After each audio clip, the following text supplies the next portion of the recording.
muy buenos días con todos los participantes. El día de hoy, 12 de febrero del 2022, damos inicio a nuestra sesión referida a labores del asistente administrativo y asistente en función fiscal. La ponencia va a tener dos partes en concreto. La primera parte va a estar referida a explicar los aspectos sobre las funciones del asistente administrativo y asistente en función fiscal, siempre haciendo algunos comentarios, poniendo ejemplos sobre las labores que se realizan en sede del Ministerio Público. Como segunda parte de nuestra intervención, tendremos la oportunidad de absolver las dudas y sugerencias que podríamos dar a los participantes del presente curso. Con esa precisión también voy a pedir, por favor, de que no rayen la pantalla a efectos de que exista respeto entre cada uno de nosotros. Muy bien, entonces con esa precisión damos inicio a nuestra sesión del día de hoy. Por favor, las personas que quieran hacer las preguntas en la segunda parte o en su defecto dejen sus comentarios en el chat a efectos de que pueda yo absolverlo al final. Muy bien, entonces lo primero que tenemos que comentar esta mañana para centrarnos a las funciones del asistente administrativo y asistente de función fiscal es ubicarnos en el proceso penal actual. Nuestro sistema penal actual viene a ser un sistema acusatorio de tendencia adversarial, donde no es característica principal el tema de la oralidad, sino sobre todo esto se realiza en un primer momento de forma escrita y luego se va a oralizar este tipo de documentos que vamos a generar. Por eso este nuevo modelo procesal penal es distinto al sistema americano, a diferencia del sistema americano aquí en Perú sobre todo. Primero, todos los pedidos que vamos a formular, tanto a nivel fiscal como a nivel judicial, va a tener que ser presentado por escrito. Luego tendrá que oralizarse de acuerdo al tipo de audiencia, estos escritos que vamos a presentar. Un claro ejemplo de esto es, por ejemplo, en la etapa intermedia, el fiscal tiene que presentar el requerimiento acusatorio por escrito y luego oralizarlo en la audiencia que corresponde, es decir, en la audiencia de control de acusación. Del mismo modo, la defensa, cuando quiera absolver el requerimiento acusatorio, ya sea solicitando un medio técnico de defensa, que podría ser un sobreseimiento, improcedencia de acción, o presentar sus medios de prueba, primero tiene que presentarlo por escrito. Entonces, la característica principal de este sistema acusatorio no es de tendencia adversarial puro, sino sobre todo es, podríamos decir, tiene la escrituralidad como una característica. Segundo, en este proceso penal vamos a encontrar tres etapas del proceso penal claramente establecidas. El primero de ellos está referida a etapa de investigación. Esto quiere decir que va a haber una etapa crucial donde el Ministerio Público y la policía van a realizar diversos actos de investigación, sobre todo para recabar elementos de convicción, bajo el principio de objetividad. Esto implica que para el Ministerio Público la etapa más importante, desde mi punto de vista personal, no es la etapa de juicio oral, sino es la etapa de investigación. En esta etapa inicial de investigación, sobre todo, la labor del asistente en función fiscal y asistente administrativo es importantísimo, porque conjuntamente con el apoyo de ellos y la Policía Nacional, vamos a tener como titulares de la acción penal de realizar diversos actos de investigación para vincularlo a una persona en la comisión del delito. En ese sentido, este nuevo modelo procesal penal establece tres etapas: etapa de investigación, fase intermedia o etapa intermedia y la etapa de juzgamiento. La etapa de investigación preparatoria va a tener distintos plazos de acuerdo al tipo de proceso. No en todos los procesos tienen el mismo plazo. Por ejemplo, en diligencias preliminares, en el tema de procesos simples, podríamos encontrar un plazo de 60 días, complejos 8 meses, y en criminalidad organizada hasta 36 meses, que lo vamos a también desarrollar más adelante con los gráficos a efectos de que puedan tener claramente este tema, a efectos también de que cuando expidan una providencia o no, sobre todo una disposición fiscal, tengan en cuenta en qué tipo de proceso nos encontramos. Por otro lado, la fase intermedia es una fase de depuración, una fase donde sobre todo se va a hacer un filtro de los diversos elementos de convicción que se ha recabado durante la etapa de investigación.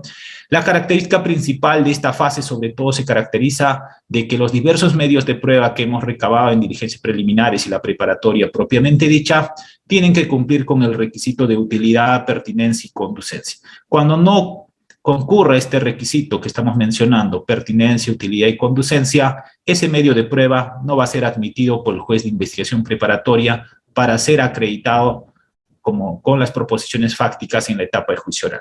Finalmente, la etapa de juicio oral es una etapa decisiva, sobre todo de actuación probatoria, ya no es una etapa de investigación, tampoco de filtro, sino sobre todo es una etapa donde se va a presentar los diversos medios de prueba que se han ofrecido y admitido para probar las proposiciones fácticas. Lo que estamos indicando en concreto es, en nuestra labor de Ministerio Público, lo que vamos a probar en la tercera etapa del proceso penal va a ser proposiciones fácticas.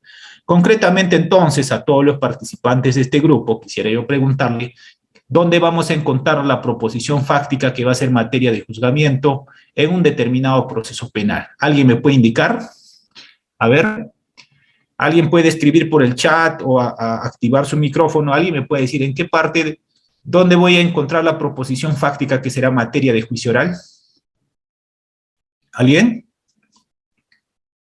A ver, por favor, ¿alguien? En el proceso penal, en la fase intermedia, dice. A ver, adelante, el doctor Mendoza quiere opinar. A ver, doctor, adelante. ¿Dónde vamos a encontrar la proposición fáctica?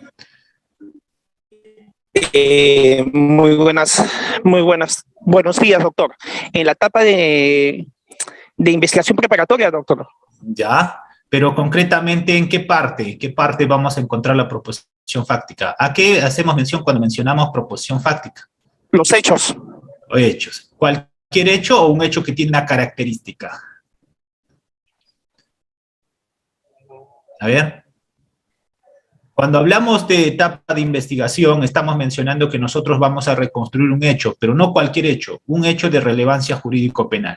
La proposición fáctica que será materia de probanza viene a ser el hecho fáctico establecido en el requerimiento acusatorio, pero el requerimiento acusatorio tiene 3 partes en cuanto al tema fáctico. ¿Alguien me puede indicar cuáles son las partes de la proposición fáctica en el requerimiento acusatorio?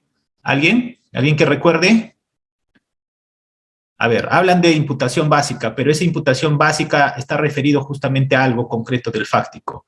La acusación fiscal tiene que dividirse en 3 partes en tema fáctico. ¿Alguien me puede indicar cuáles son esas 3 partes?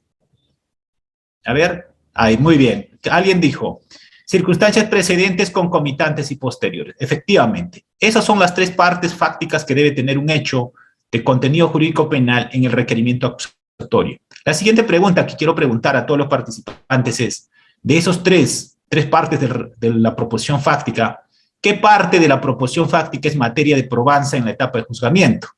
Es decir, ¿qué parte de esos 3 elementos que estaba mencionando debemos nosotros como Ministerio Público probar para que exista responsabilidad penal?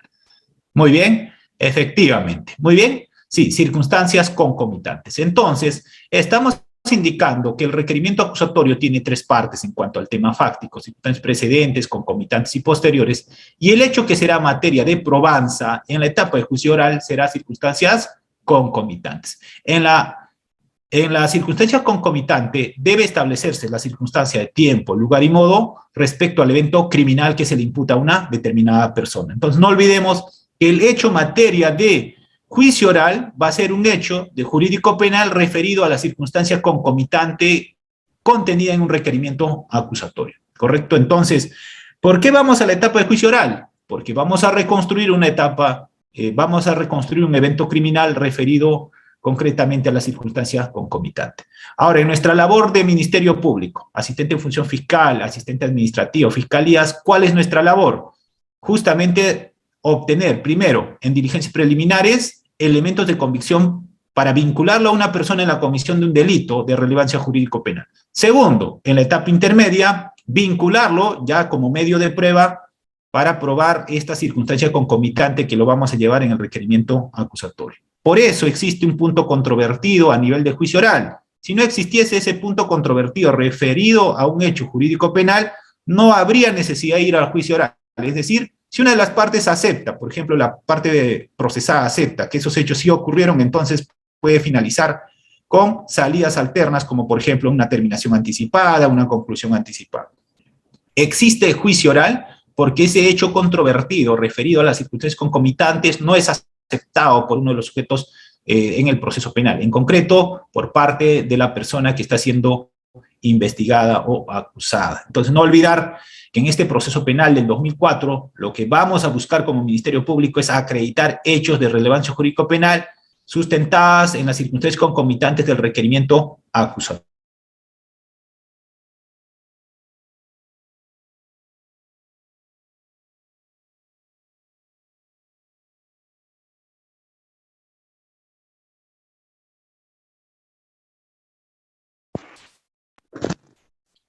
A ver, me parece que la conexión del doctor, esperemos unos instantes, por favor.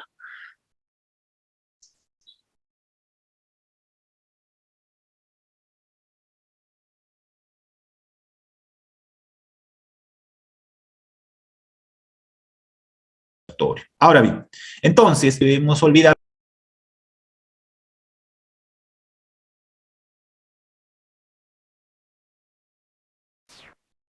Doctor, se acaba de desconectar por un instante su conexión, me parece, doctor. Su audio, doctor. Gracias.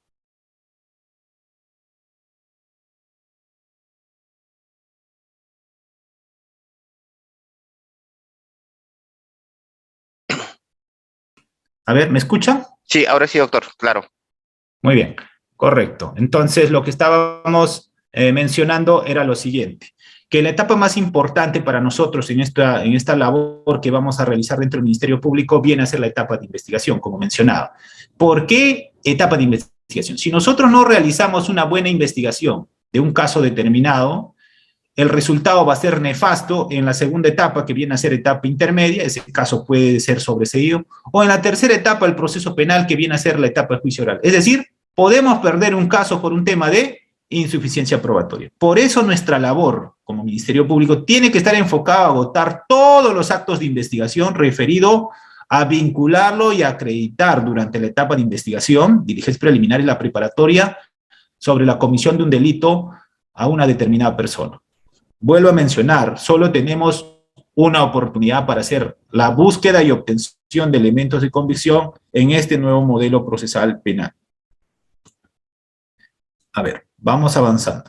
Ahora bien, para hacer la búsqueda de estos elementos de convicción, justamente en este rol de asistente de función fiscal y asistente administrativo, tenemos que tener en cuenta lo siguiente. Para que se active el aparato del Estado de la persecución penal pública, necesariamente en este nuevo sistema procesal penal tiene que existir una noticia criminal. Esta noticia criminal de contenido penal puede ingresar por diversos medios. Es decir, la denuncia penal puede ingresar a través de una denuncia penal escrita, puede ingresar a través de una denuncia penal verbal, puede ingresar a través de un correo electrónico, de una página web, o la Fiscalía puede acoger de oficio esta noticia criminal. Pongamos como ejemplo, por ejemplo, el tercero, de que la Fiscalía puede acoger de oficio una noticia criminal. Imagínense que hoy día estamos de turno y vemos en la televisión, Canal N, por ejemplo, que acaba de salir una noticia que la policía no nos puso en conocimiento. Ese hecho de contenido penal nosotros podemos acogerlo de oficio, es decir, podemos hacer de que los actos de investigación se inicien en mérito a la noticia que acabo de tomar, por ejemplo, de la televisión. Entonces, el primer acto que tiene que conocer un asistente en función fiscal es que la noticia criminal puede ingresar por diversos medios que estamos mencionando, no solamente por denuncia penal escrita, incluso puede haber denuncia penal verbal. Usted es asistente en función fiscal o asistente administrativo y está de turno, ingresa una persona, es decir, Henry Coronado puede ir a la Fiscalía y decir, señor fiscal, yo quiero poner en conocimiento de su despacho una comisión de un delito X, teniendo en cuenta que para poner una denuncia penal no necesariamente tienes que ser agraviado, ¿correcto? Puedes poner en conocimiento de la noticia criminal también habiendo tomado conocimiento de ese evento criminal. Imagínate que yo estoy en la calle y observo a una persona que acaba de dispararle a otro y está en el suelo otro, una persona que aparentemente está herido. Yo puedo poner en conocimiento del Ministerio Público ese evento criminal, a efectos de que inicie la persecución penal pública, identifique la policía a este presunto autor, entre otros. Entonces, no olviden que uno de los roles del asistente en función fiscal también es acoger la denuncia en coordinación con el fiscal. Si estamos de turno y el fiscal no está en el despacho, tal vez está en su domicilio, porque el estar de turno no implica que yo esté las 24 horas sentado en el despacho. Esto implica entonces que la fiscalía trabaja los 365 días del año, siempre va a haber un fiscal penal de turno, y estas coordinaciones siempre debemos hacer internamente. Ahora bien, cuando ingresa esta noticia criminal, el que primeramente va a establecer como nuevo caso va a ser un asistente administrativo. Justamente aquí va a estar uno de los roles del asistente administrativo.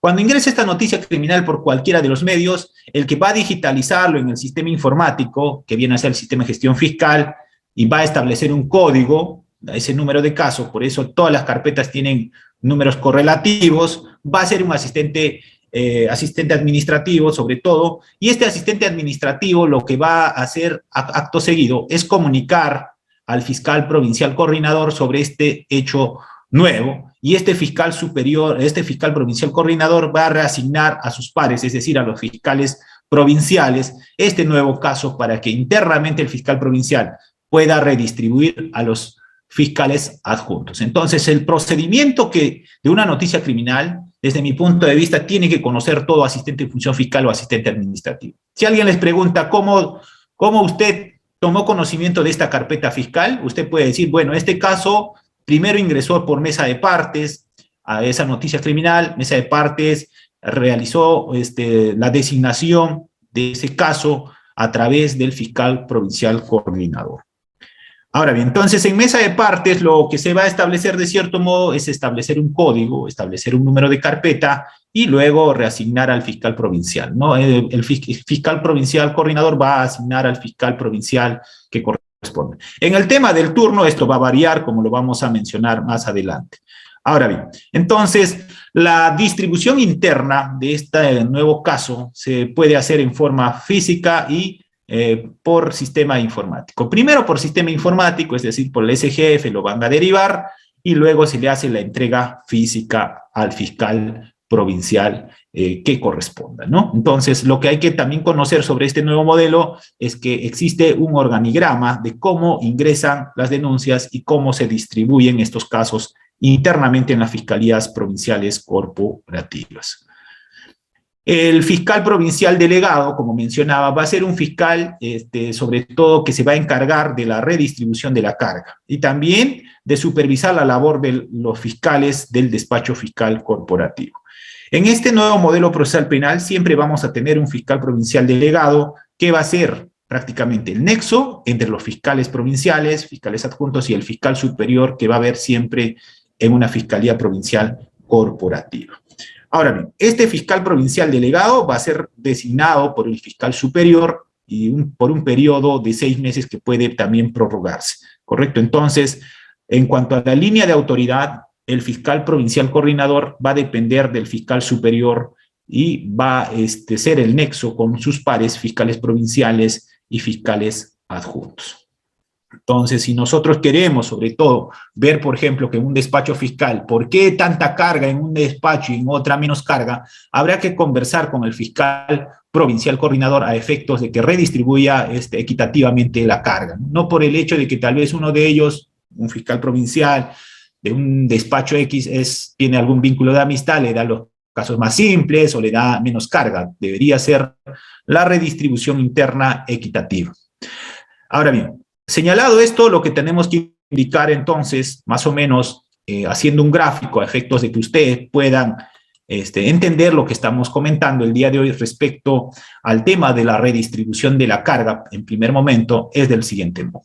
Como habíamos mencionado, primero la denuncia ingresa por cualquier medio a mesa de partes del Ministerio Público. Mesa de partes normalmente va a estar en el cargo de mesa de partes. Normalmente va a ejercer esa función un asistente administrativo. Este asistente administrativo va a ingresar en el sistema informático esta noticia criminal. Esta noticia criminal luego se convierte en carpeta, en un nuevo caso, y este caso es puesto en conocimiento por parte del encargado de mesa de partes al fiscal provincial coordinador. Este fiscal provincial coordinador es el que va a distribuir ¿a quién? A los fiscales provinciales penales corporativos. Aquí puede haber 1, 2, 3, 4, 5, de acuerdo al tipo de fiscalías corporativas. Entonces, Internamente este fiscal provincial, ¿qué va a hacer con ese caso, con esa nueva carpeta? Va a redistribuir internamente a los fiscales adjuntos 1, 2, 3, 4 que podría haber en estas fiscalías corporativas. Entonces, este gráfico lo que indica, de cierto modo, es cómo ingresa un caso hasta el despacho fiscal, ¿correcto? No es que la denuncia ingresa directamente al fiscal provincial o al fiscal adjunto, regla general.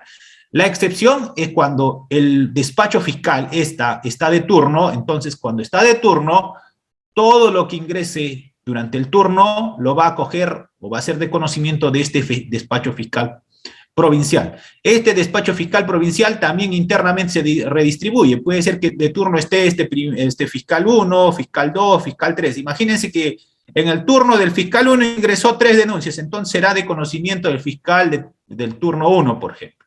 Pero si el caso amerita mayor complejidad, este fiscal provincial podrá redistribuirlo internamente entre sus fiscales adjuntos. Y dentro de esto, de los fiscales adjuntos, justamente vamos a encontrar el personal administrativo, es decir, asistente en función fiscal, asistente administrativo, que va a brindar apoyo a los fiscales adjuntos y a los fiscales provinciales. Entonces, en un despacho fiscal provincial vamos a observar ese tipo de redistribución de la carga sobre todo. Ahora bien, ¿cómo va a estar redistribuido, de cierto modo, este despacho fiscal? Este despacho fiscal provincial siempre va a tener por lo menos un fiscal provincial y 2 fiscales adjuntos, regla general. Pero va a variar este tipo de despacho fiscal de acuerdo al distrito fiscal, de acuerdo a la carga procesal que se maneje, ¿correcto?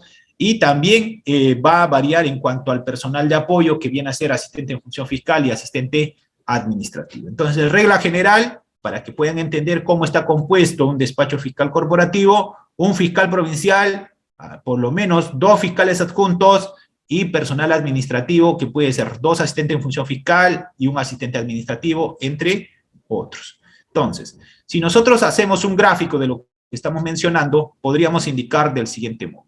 Primero, un fiscal provincial corporativo puede tener 3 fiscales adjuntos, por ejemplo, en este caso, y internamente puede haber, cada fiscal adjunto puede tener un asistente en función fiscal, como lo están viendo, y normalmente en un despacho va a existir un asistente administrativo. El fiscal provincial normalmente va a trabajar con un asistente en función fiscal que va a brindar su apoyo en las labores que va a realizar, en vista de que el fiscal provincial realiza funciones administrativas y funciones de investigación. Y el personal administrativo también puede encargarse de ello, ¿correcto? Esto va a depender internamente cómo va a redistribuir al personal el fiscal provincial. Puede ser que en algunos casos el fiscal provincial diga, cada fiscal adjunto va a tener un asistente en función fiscal, o puede ser que diga, yo voy a tener un asistente en función fiscal y un asistente administrativo, y va a haber 2 asistentes en función fiscal que van a brindar apoyo a los 3 fiscales del despacho. Entonces, con esa tingencia quiero precisar que esto va a depender de acuerdo al distrito fiscal, de acuerdo a la carga laboral que se maneje. Ahora bien, en las fiscalías provinciales corporativas, de cierto modo, este diseño del despacho fiscal se va a caracterizar del siguiente modo. Vamos a tener diseños estandarizados tipo A, tipo B, tipo C, tipo D y tipo D. Esto de acuerdo al distrito fiscal y a la carga procesal. Por ejemplo, en el tipo A va a estar compuesto por 4 fiscales provinciales penales corporativos, es decir, cuando vamos a ver en un distrito fiscal, por ejemplo en Tacna, vamos a encontrar este tipo de despachos fiscales estandarizados, ¿no? Por ejemplo, más de 4 fiscales provinciales y va a tener, en esos casos, 8 fiscales adjuntos, 12 asistentes en función fiscal y 4 asistentes administrativos. Por otro lado, vamos a tener un diseño estandarizado tipo B, donde va a haber 3 fiscales provinciales, 6 fiscales adjuntos, 9 asistentes y 2 asistentes administrativos. También podemos tener el tipo estandarizado compuesto por 2 fiscales provinciales, 4 fiscales adjuntos provinciales, 6 asistentes de función fiscal y 2 asistentes administrativos. Y también podemos tener un fiscal provincial, 3 fiscales adjuntos provinciales, 4 asistentes de función fiscal y un asistente administrativo. Y finalmente el diseño estandarizado tipo E, compuesto por un fiscal provincial, 2 fiscales adjuntos, 3 asistentes de función fiscal y un asistente administrativo. Este tipo de despachos fiscales corporativos está establecido normativamente en el manual de despacho fiscal corporativo, ¿correcto? Entonces, esto también va a variar de acuerdo al distrito fiscal donde nos encontremos y de acuerdo a la carga procesal que exista. Ahora bien, había mencionado de que el despacho fiscal, es decir, el fiscal provincial, en una fiscalía provincial corporativa, sobre todo va a realizar dos tipos de actos de investigación. En concreto, realiza actos administrativos y actos de investigación. Es decir, dentro del primer grupo, actos administrativos, el fiscal provincial realiza, por ejemplo, el control del personal, es decir, va a controlar a los fiscales adjuntos, a los asistentes de función fiscal y asistentes administrativos. Asimismo, dentro de este grupo de actos administrativos va a tener que emitir informes, oficios, entre otros, cuando lo requieran las autoridades competentes. Ahora bien, sobre este tema de los actos administrativos, lo que quiero indicar es, en la práctica, el fiscal provincial no va a hacer ese trabajo, o sea, no va a elaborar los informes. El que va a elaborar los informes, los oficios, entre otros, va a ser el asistente administrativo o asistente de función fiscal que va a brindar apoyo al fiscal provincial. El fiscal provincial, de cierto modo, va a verificar, va a revisar ese borrador y luego va a suscribirlo, porque también tiene que realizar actos de investigación. Entonces, no se sorprendan cuando laboren dentro de una fiscalía provincial corporativa y trabajen con un despacho fiscal que les ordene realizar este tipo de actos como informes, oficios, entre otros. Por otro lado, la labor más importante del fiscal provincial es realizar actos de investigación conjuntamente con los fiscales adjuntos y el personal administrativo que viene a ser asistente en función fiscal y asistente administrativo. Dentro de este grupo de actos de investigación que puede realizar el fiscal, podemos encontrar actos de investigación sin autorización judicial y actos de investigación con autorización judicial. Ahora sí quiero preguntar a los participantes, a ver que me den algunos ejemplos, si conocen, qué actos de investigación sin autorización judicial realiza un despacho fiscal provincial corporativo. ¿Alguien? A ver, ¿qué actos de investigación realiza la Fiscalía Provincial Corporativa sin autorización judicial? Adelante. A ver, vamos a escucharlo. ¿Aló, doctor? Sí, adelante. Sí, adelante. ¿Incautación? Ya, incautación, pero sin autorización judicial. Sin autorización judicial. Acá en la ciudad de Tacna hay incautación de vehículo. ¿Y la bolsita? Ya, listo. Sin autorización judicial. Ya, dice sin autorización judicial, incautación. Ya, otros, a ver. Adelante, el señor Mendoza. ¿Qué actos de investigación puede realizar Fiscalía sin autorización judicial? A ver, voy a ver el chat. Creo que quieren escribir y no abrir el micro. A ver, el levantamiento e identificación de cadáver, ¿ya? Luego deberá requerir confirmatoria, incautación. Puede ser una constatación fiscal, muy bien. Declaración de testigos, incautación. ¿Ya? ¿Alguien más? ¿Allanamientos? Para el allanamiento puede realizar el fiscal sin autorización o puede necesariamente tiene que ser con autorización. Pericias, Herminio dice pericias, Raico dice las diligencias, pero ¿a qué tipo de diligencia se refiere? Recabar informes, muy bien. ¿Alguien más? Lo que quiero indicar es lo siguiente, tenemos que entender bien este tema, porque en nuestra labor de asistente en función fiscal o asistente administrativo, cuando vamos a ordenar actos de investigación, tenemos que tener claro esto. Si nosotros ordenamos realizar un acto de investigación que requiere un requisito especial, ese acto puede ser arbitrario, ¿correcto? Puede ser arbitrario. Muy bien, entonces lo que estamos indicando, el Ministerio Público en concreto puede realizar dos tipos de actos de investigación. Actos de investigación sin autorización judicial y actos de investigación con autorización judicial.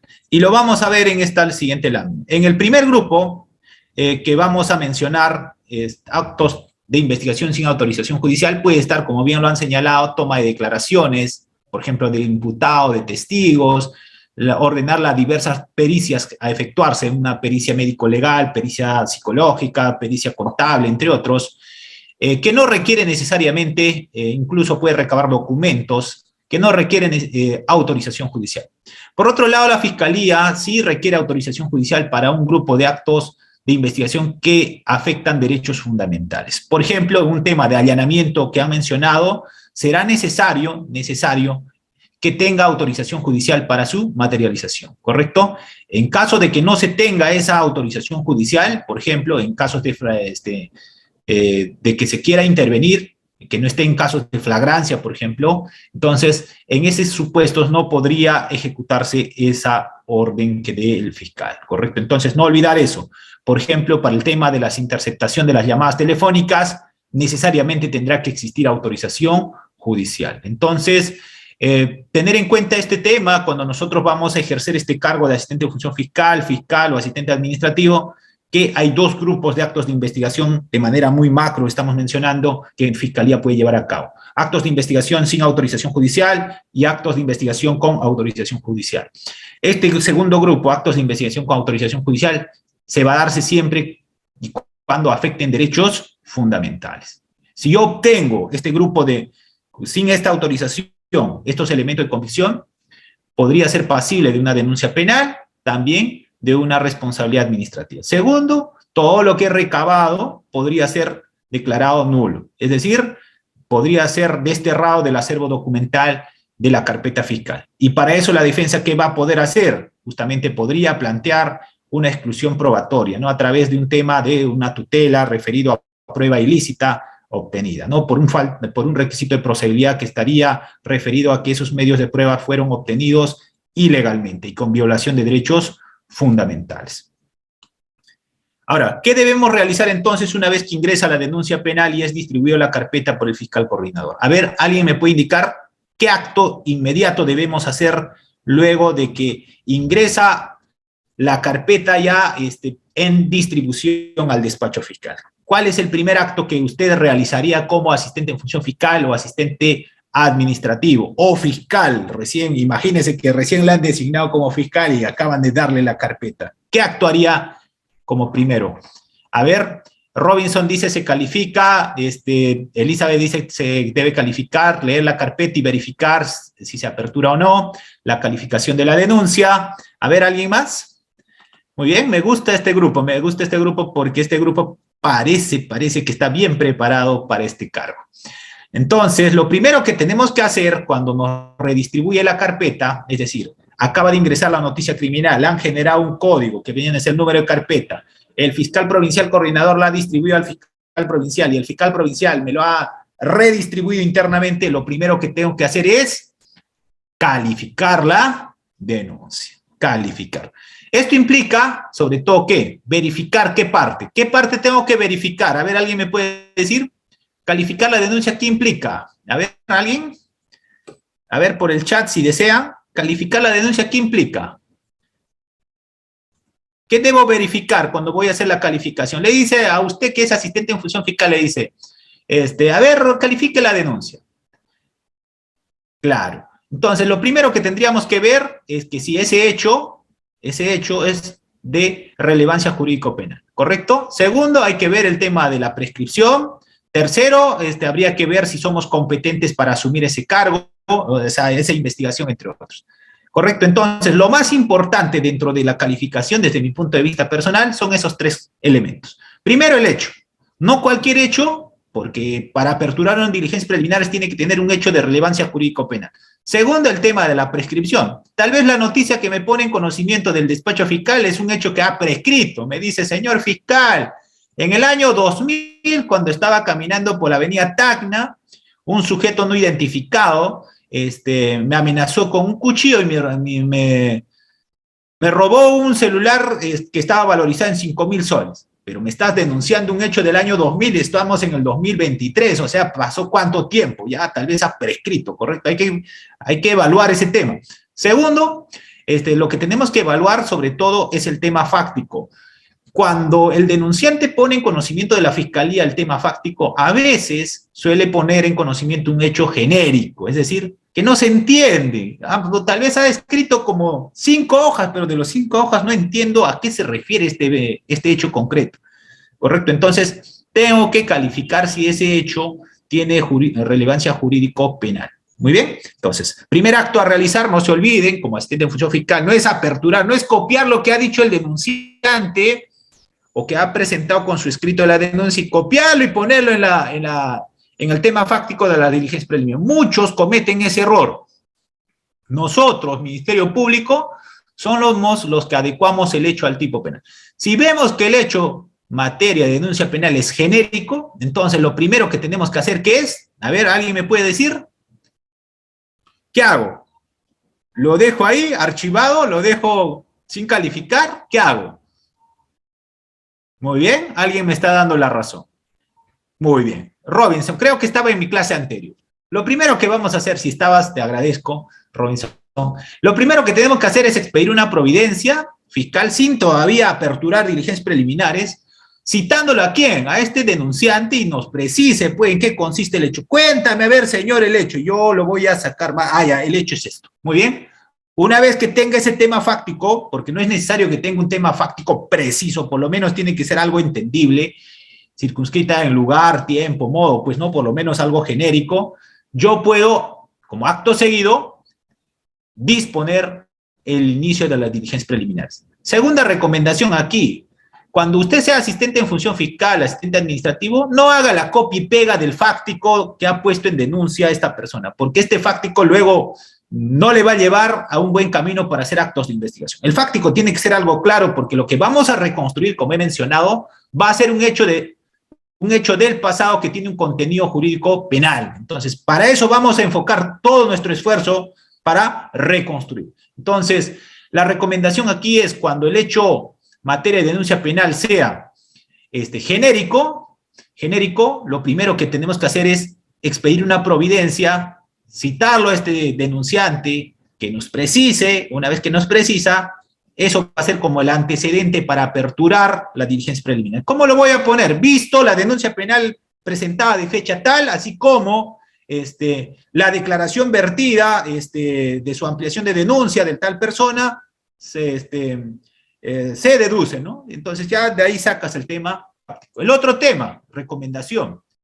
El denunciante puede mencionar 50 tipos penales en su denuncia. Puede decir, este hecho constituye A, B, C, D, homicidio, robo agravado, violación, extorsión, no sé, estafa, asociación ilícita, así suelen poner, ¿no? Los malos abogados que no conocen también suelen poner en su escrito así, ¿no? Un solo hecho constituye 20 delitos. Entonces, en la práctica, lo que tenemos que hacer de cierto modo es, primero, hecho. Segundo, nosotros, Fiscalía, hacemos la calificación jurídica. Yo veo el hecho y veo, no, señor, este hecho no constituye más de 2 tipos penales.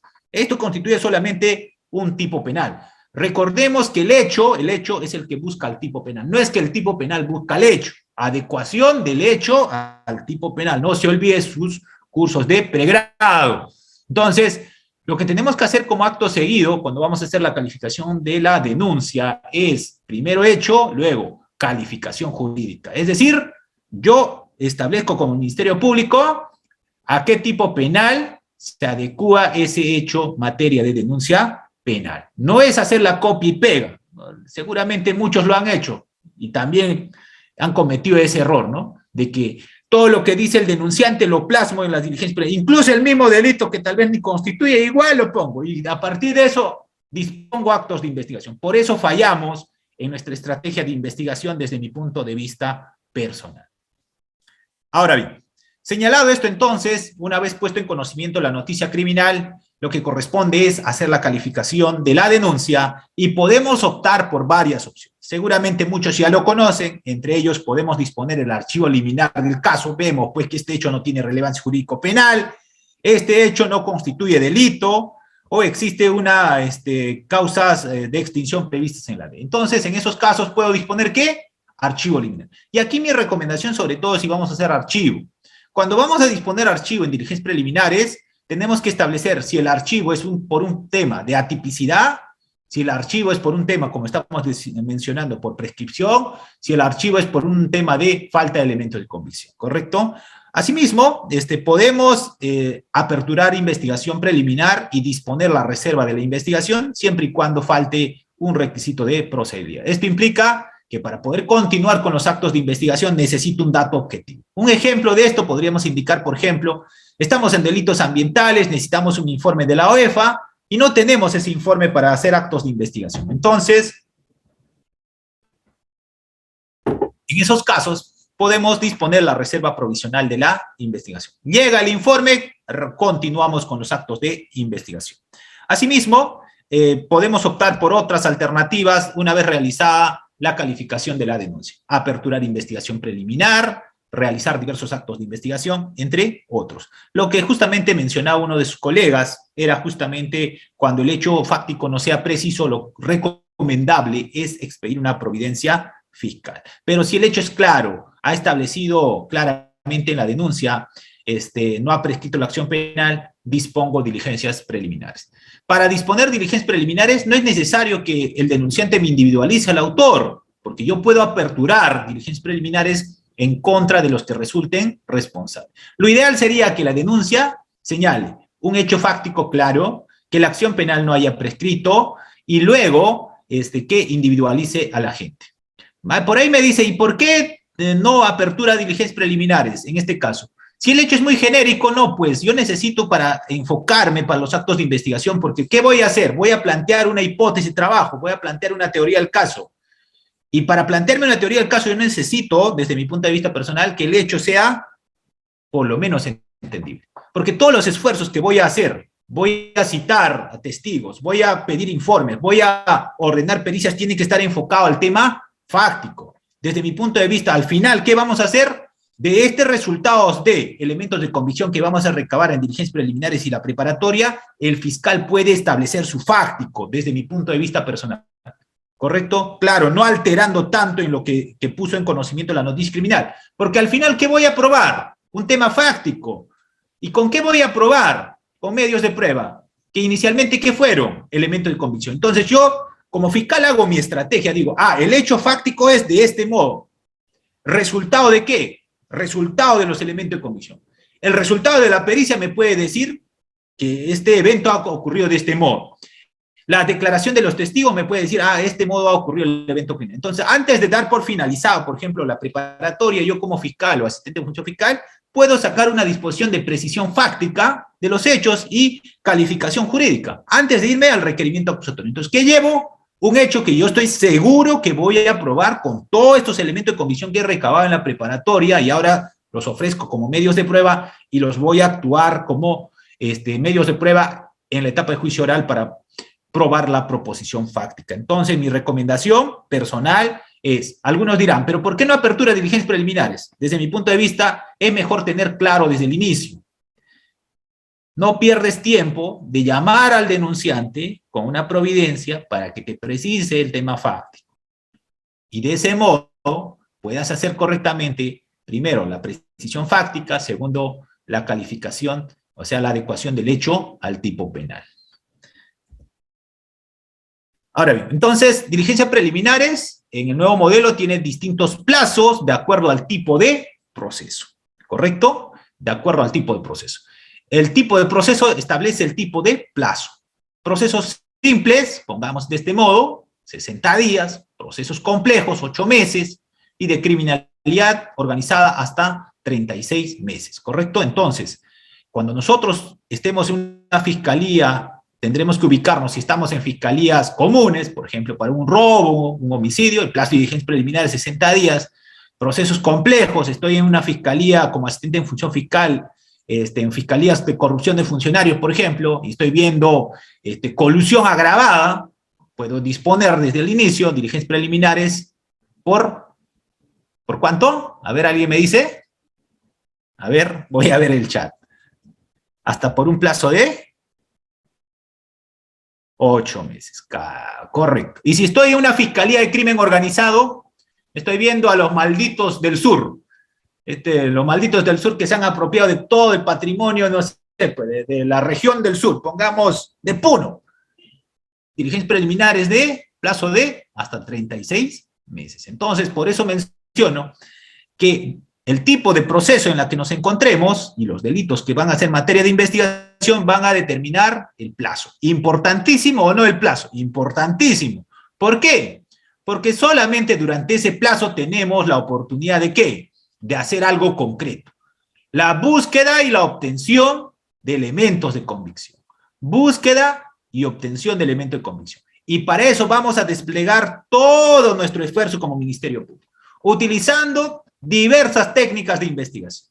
Delitos comunes serán pues ciertas técnicas de sobre todo de criminalística. En delitos complejos, crimen organizado, yo utilizaré técnicas especiales de investigación. No es lo mismo investigar un homicidio que investigar una organización criminal. No es lo mismo investigar un acto de corrupción vinculado a colusión que investigar, por ejemplo, una estafa. No es lo mismo, ¿correcto? Entonces, de acuerdo al tipo de proceso, voy a desplegar técnicas de investigación. Por eso mi recomendación para muchos jóvenes, ya por la experiencia también que tengo, y ya hice maestría, doctorado, cursos de especialización, incluso en el extranjero. Si alguien quiere trabajar en la fiscalía después de esta experiencia que tengo, le recomendaría que haga maestrías en criminalística. Mi recomendación. Si te vas a dedicar al tema del Ministerio Público.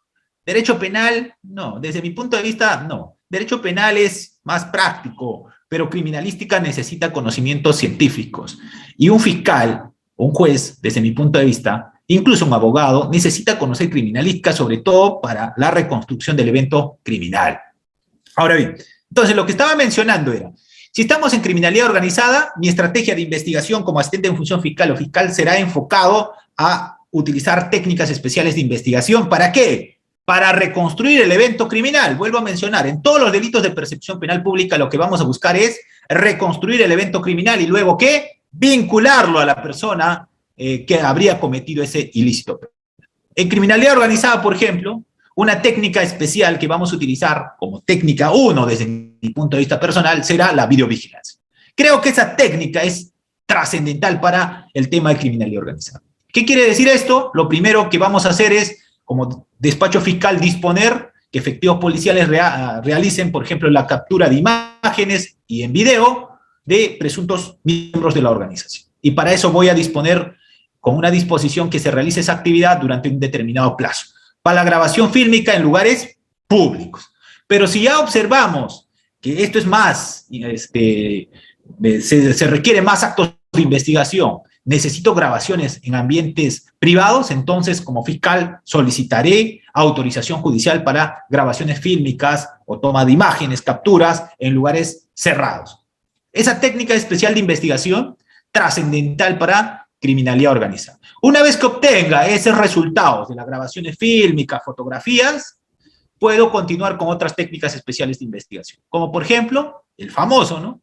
Levantamiento del secreto de las comunicaciones. Ahora ya no solamente quiero ver que estas personas pues se reúnen, conversan, hacen ciertas... No, quiero escuchar a qué se dedican.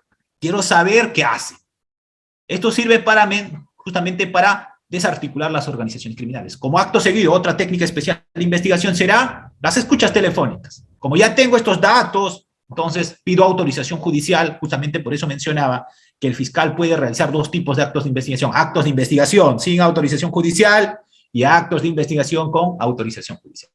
En este segundo grupo, entonces, puedo solicitar la interceptación de las llamadas telefónicas a fin de hacer las escuchas telefónicas de los presuntos miembros de la organización. Por un plazo determinado, claro está, de 60 días, que puede luego prorrogarse. Entonces, como tercer acto de investigación en criminalidad organizada, por ejemplo, ¿qué puedo disponer? Ya tengo videovigilancia, ya tengo escuchas telefónicas. Ahora puedo hacer algo más. Puedo infiltrar personas a la organización. En este caso, agente encubierto, un efectivo policial que ingresa a la organización para que me brinde información. Entonces, estas técnicas especiales de investigación justamente se utilizan en cierto tipo de procesos. Por eso tenemos que ubicarnos en qué tipo de procesos nos encontramos para establecer el plazo. El plazo es importantísimo porque nosotros solamente durante ese plazo podemos realizar diversos actos de investigación. Y también todo nuestro esfuerzo que vamos a enfocar tiene que estar enfocado a reconstruir algo, desde mi punto de vista personal. Desde mi punto de vista personal, tenemos que tener en cuenta el tipo penal y tenemos que buscar los elementos objetivos del tipo penal. Es decir, cuáles son los requisitos que ese tipo penal exige para la materialización. Ejemplo, si estamos especulados, primer requisito, funcionario y servidor público. ¿Qué voy a requerir como asistente en función fiscal o fiscal? Primero, su relación funcional. Si estamos ante un caso donde un alcalde se ha apropiado de $1 millón de una entidad municipal X, primero que tendré que recabar, que tendré que ordenar en la disposición, en la providencia, será pues, recábese su designación como alcalde de la municipalidad distrital de X. ¿De dónde voy a recabar? Del Jurado Nacional de Elecciones. O puedo pedir al mismo imputado, requieras al investigado X que presente en copia fedateada, certificada, su credencial como alcalde. Muy bien, entonces, ¿a qué me estoy refiriendo con esto? Me estoy refiriendo que estamos acreditando un elemento objetivo del tipo penal. En otras palabras, los requisitos que exige el tipo penal. Bajo esa lógica, desde mi punto de vista, tenemos que reconstruir en todos los delitos los actos de investigación. Si nosotros no tenemos claro eso, entonces no vamos a poder disponer qué actos de investigación vamos a realizar para el caso en concreto. Ahora bien, entonces, en esta etapa inicial, diligencias preliminares, la labor del asistente de función fiscal, trascendental, igual que el asistente administrativo, porque todos somos equipo. Esta etapa inicial se caracteriza por los actos urgentes, inaplazables, que debe efectuarse. Los actos de diligencias preliminares no deben repetirse en la formalización de investigación preparatoria. Ahora bien, si nosotros tenemos o cumplimos con los 3 requisitos de las diligencias preliminares, podemos pasar a la segunda etapa. ¿Qué viene a ser? Primero, que la acción penal no haya prescrito. Segundo, que se haya individualizado al agente. Y tercero, que ese hecho tenga elementos de convicción que vinculen a una determinada persona. Si se cumple con esos 3 requisitos, podemos formalizar la investigación preparatoria. Entonces, lo que quiero indicar aquí, y que no cometan error más adelante, es no se puede formalizar investigación preparatoria contra los que resulten responsables. Se formaliza investigación preparatoria siempre cuando existe individualización del agente. Por lo menos uno. Ya yo sospecho que este es más de 2, pero yo quiero formalizar. Muy bien, puedo formalizar individualizando al agente. No procede formalización de investigación preparatoria contra los que resulten responsables. Segundo tema, sobre este tema de diligencias preliminares, es una vez que dispongo diligencias preliminares, puedo optar por varias opciones. Una de ellas, por ejemplo, el tema de salidas alternas, como el principio de oportunidad en delitos menores a 4 años, regla general, o puedo incluso hacer una acusación directa. Es decir, este mensaje de la acusación directa debemos entenderlo de que hemos agotado con la reconstrucción de todos los elementos de convicción a ese estadio y es suficiente para formular una imputación penal. ¿Correcto? Entonces, la acusación directa implica que no hay nada más que hacer. El caso está cerrado. Por eso, en muchos casos, la etapa de investigación decide un caso determinado. ¿Qué quiere decir? Todos los elementos de convicción que recaben las diligencias preliminares o la preparatoria me pueden dar como probabilidad del resultado que voy a obtener en la etapa de juicio oral. Ahora bien, entonces, este tema ya lo hemos mencionado, se puede archivar la denuncia, se puede también ordenar a que la policía realice actos de investigación. Sobre este tema quiero comentar algo.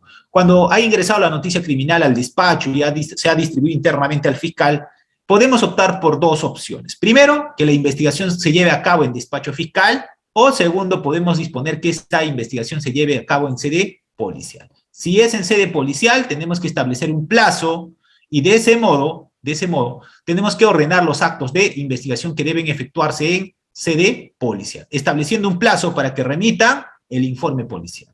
El informe policial deberá contener todos los actos de investigación que realice el efectivo policial sin calificación jurídica, ¿correcto? Los demás ya lo hemos mencionado, eso será también materia de revisión por los participantes a quienes se les va a distribuir estas láminas al finalizar, ¿no? En este caso a los que se han inscrito a este curso. Entonces, también mencionar, si nosotros decidimos archivar un caso, regla general, podemos archivar por un tema de atipicidad o podemos archivar por falta de elemento de convicción.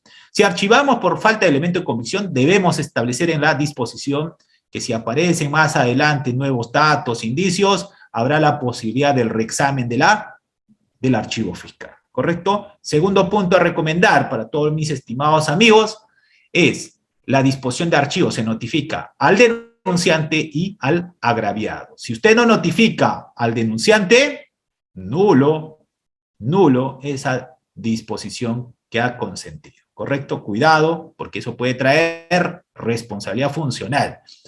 El plazo para interponer el recurso de queja, ya todos lo saben, 5 días hábiles, ¿correcto? Y el fiscal superior puede optar por varias opciones, puede ordenar que se formalice la investigación preparatoria, puede confirmar el archivo o puede disponer un plazo ampliatorio de investigación. Entonces, recomendación 2 sobre este tema es que cuando vamos a expedir disposición de archivo, primero tiene que estar motivado, implica que tenemos que evaluar bien los elementos de convicción.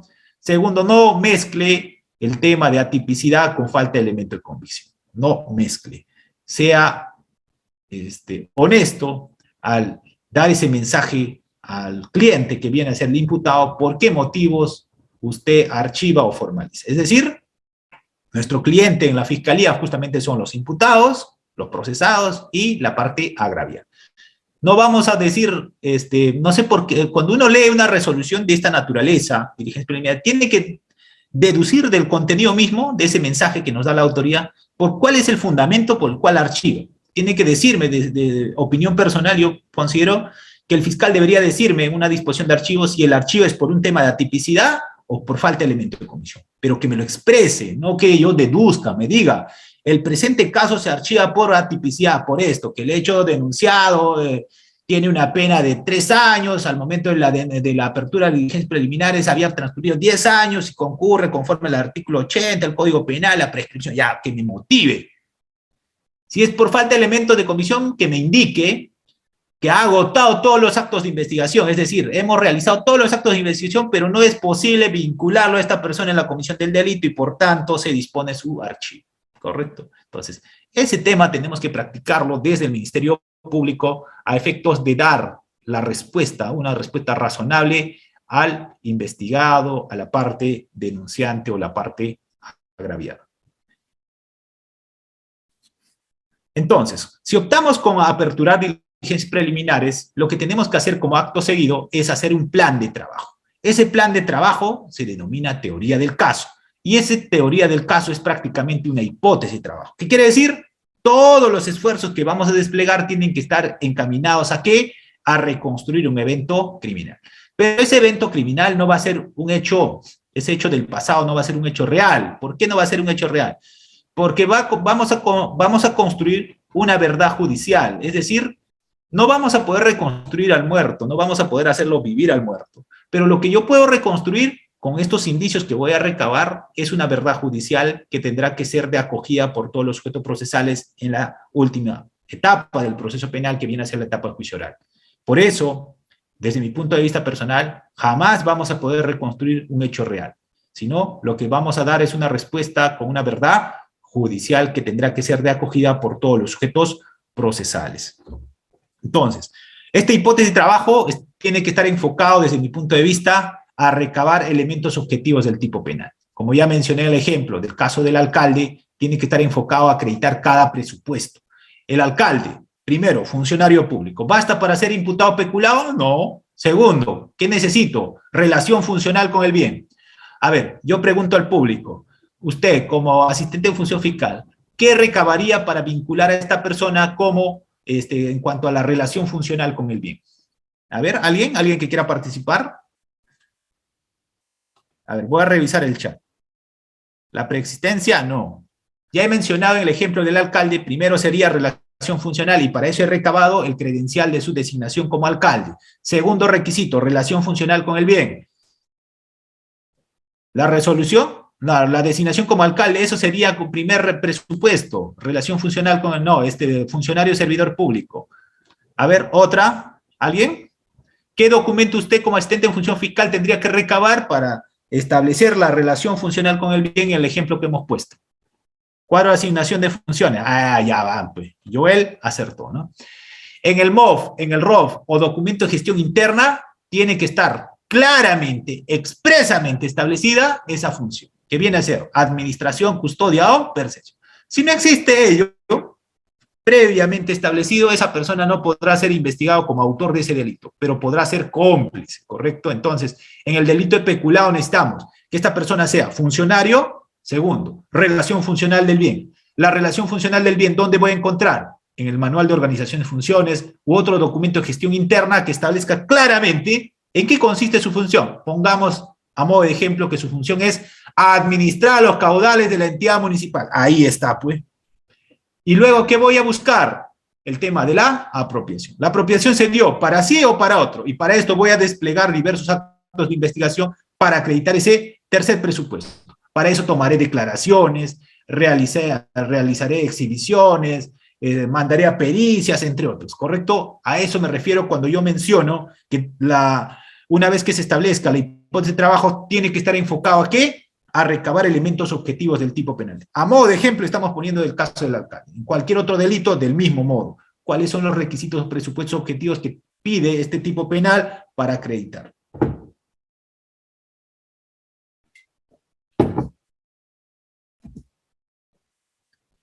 Entonces, en diligencias preliminares, asistente en función fiscal, asistente administrativo, tenemos que plantearnos estas preguntas de la criminalística. ¿Dónde sucedió? ¿Quién lo hizo? ¿Dónde ocurrió? ¿Cuándo lo hizo? ¿Quiénes lo hicieron? ¿A quién se lo hizo? ¿Cómo? Entre otros. Con estas preguntas tenemos que reconstruir, ¿qué? El fáctico. No olviden que nuestra tarea es reconstruir el tema fáctico. Esta noticia criminal que me ha puesto debe estar corroborado ¿con qué? Con elementos de convicción. En esa tarea de reconstrucción del tema fáctico, el único que puede realizar esa tarea es Ministerio Público. No existe otro organismo del Estado que tenga facultades de investigación. No puede investigar la Procuraduría, no puede investigar la parte agraviada, no. El único que investiga en nuestro país es Ministerio Público. El Ministerio Público es el titular del ejercicio de la acción penal en delitos de persecución penal pública, porque también existen delitos de persecución penal privada, que viene a ser los delitos contra el honor, ¿correcto? En esos casos no interviene Fiscalía. Entonces, el Ministerio Público en esta primera etapa, que viene a ser diligencia preliminar en la preparatoria, actúa bajo el principio de objetividad. Esto implica que actúa como si fuese un juez, recabando elementos de cargo y de descargo. No solamente de cargo que puedan incriminar a una determinada persona, sino también de descargo que puedan eximirlo de su responsabilidad. Entonces, en esta etapa de diligencias preliminares, la preparatoria, el fiscal tiene a su disposición, a diferencia de la defensa, todos los medios del Estado. Tiene a su disposición la policía, tiene a su disposición el cuerpo de peritos, tiene a su disposición los colegios profesionales, entre otros, ¿correcto? Por eso tenemos que entender claramente que en este sistema acusatorio peruano, de tendencia adversarial, el que investiga solamente es Ministerio Público. A diferencia del sistema acusatorio puro americano, donde el que investiga son ambas partes. Es decir, la parte imputada puede hacer sus propios actos de investigación y del mismo modo lo puede hacer el Ministerio Público. Y ambos hacen sus actos de investigación. Totalmente distinto al sistema peruano, ¿correcto? Otra diferencia con el sistema americano es el tema del fallo. El fallo puede ser dado por jurados, es decir, personas solventes moralmente, y también puede ser dado por juez de derecho. En el sistema americano, sistema acusatorio puro, a diferencia del sistema peruano, donde el fallo solo lo da un juez de derecho. Tercera diferencia, comentando este tema, es que en el sistema americano la sentencia no se motiva, es decir, no me dice por qué falló. En cambio, en el sistema peruano, el juez peruano tiene que motivar, tiene que decirme por qué falló. Ahí viene el tema de la motivación y valoración de la prueba. Ahora bien, señalado esto, entonces ya mencionaba el tema de los plazos. Lo que tendría que corresponder como acto seguido es mencionar las funciones del asistente en función fiscal y asistente administrativo, y de ese modo centrarnos netamente en la función específica que tienen estos colaboradores.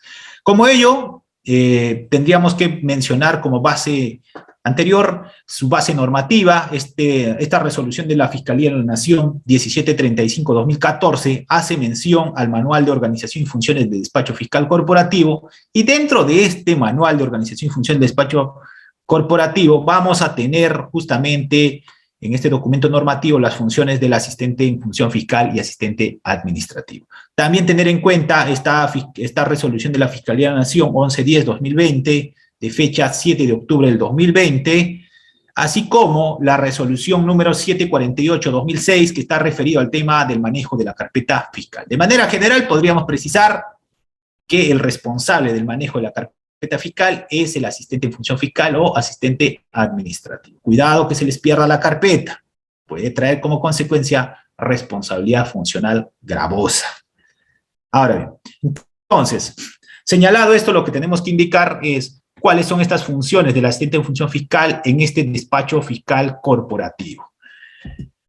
Dentro de las funciones que tiene el asistente en función fiscal, no solamente es realizar las notificaciones de las disposiciones o providencias a los sujetos procesales. No. Desde mi punto de vista, la labor más importante del asistente está en el tema de la proyección de disposiciones, providencias y requerimientos.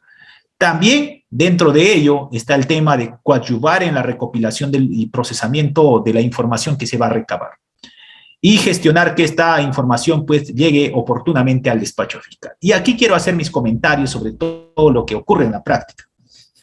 Normalmente en la práctica seguramente les ha ocurrido de que estamos ante un caso donde tenemos que disponer diversos actos de investigación y tenemos que cursar oficios, por ejemplo, a entidades públicas. En este supuesto, ocurre mucho en la práctica que esta entidad pública no suele remitir dentro del plazo establecido la información que nosotros requerimos. Imagínense que estamos pidiendo a la Municipalidad de Cajamarca que nos remita el expediente técnico X. Y esta municipalidad no me remite. Ya pasó el plazo de 5 o 10 días, nuevamente hago el reiterativo, oficio 2 reiterativo, oficio 3 reiterativo, oficio 20 reiterativo y nada. ¿Qué hago ante eso?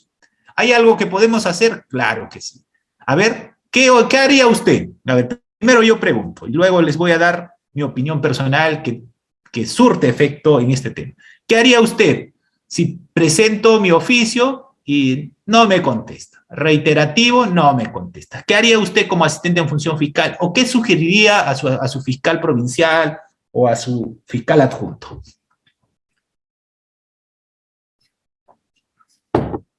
Voy a llevar a la policía, dice. Bueno, vamos anotando, ¿ya? A ver, quiero ver las opiniones. Apercibimiento.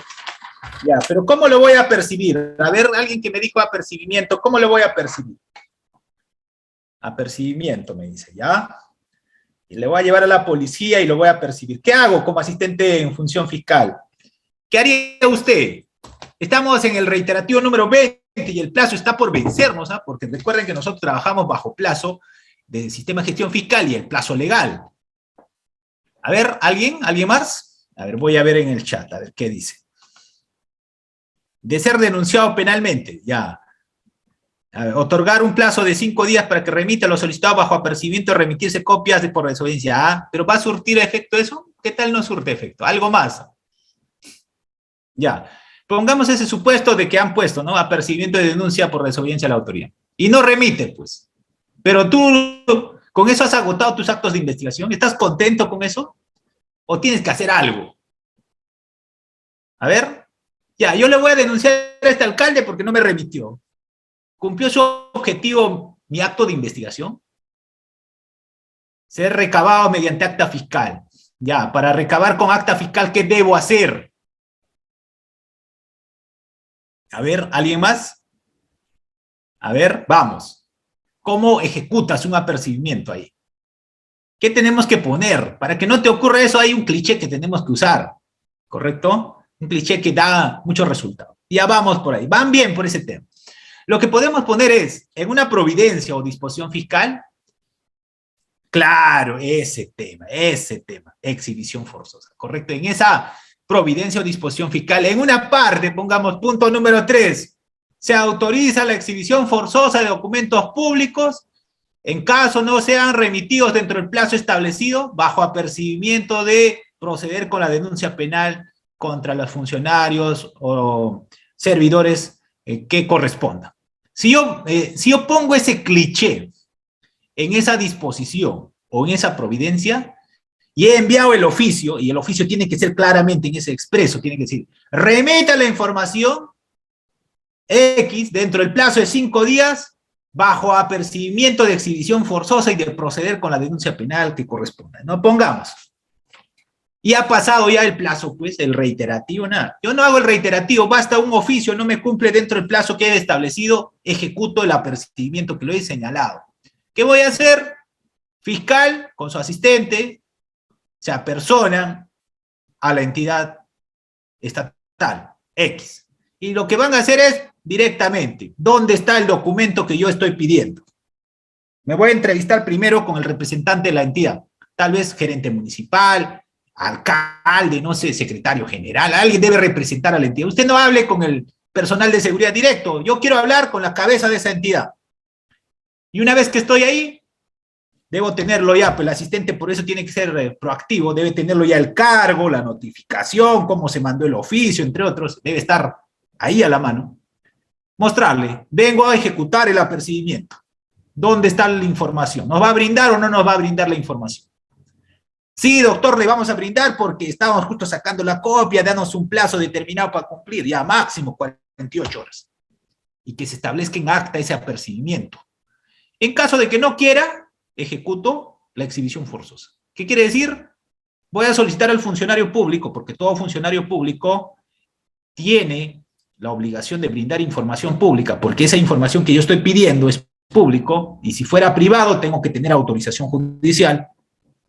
Me apersono al funcionario que corresponde y digo, a ver, por favor, muéstreme la información que yo requiero. ¿Existe o no existe? Si no existe, no hay ningún problema. En acta dejo constancia. No existe el expediente técnico 1/2022 en el área de logística de esta municipalidad, lo que se deja constancia para los fines de investigación del presente caso. Chao, me voy. Yo no voy a esperar dónde está. Ese documento tiene que estar en ese lugar. Y si está en algún lugar, tienen que traérmelo. Y una vez que me lo traigan, ¿qué voy a hacer? Asistente de función fiscal, señor, por favor, el fiscal ordena que se saque copias en este acto y se certifique. No, no quiero certificar. Muy bien, deja constancia en acta y vámonos. Y luego remitirás copias a la fiscalía por el tema de desobediencia a la autoridad que pudiese ocurrir. Entonces, la recomendación es, cuando manda un oficio, no mande al alcalde, no, sino individualice. ¿Correcto? Póngale.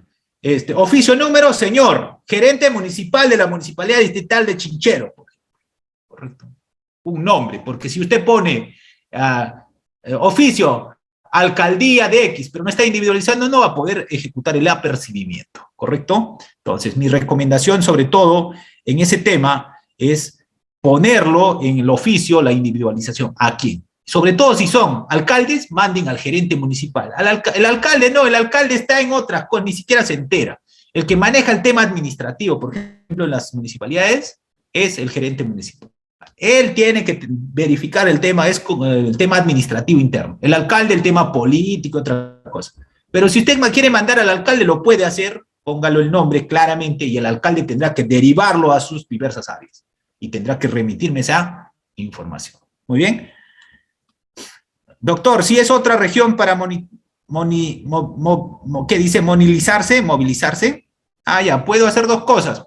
Puedo pedir, si es en otra región, también puedo hacer, en este caso, a los fiscales pares que trabajan, puedo solicitar que ejecuten ese extremo de la resolución, ¿no? Yo puedo hacer las coordinaciones para que un fiscal de Piura ejecute el extremo de la resolución que yo he dispuesto, ¿no? Entonces, eso tiene que ver con coordinación.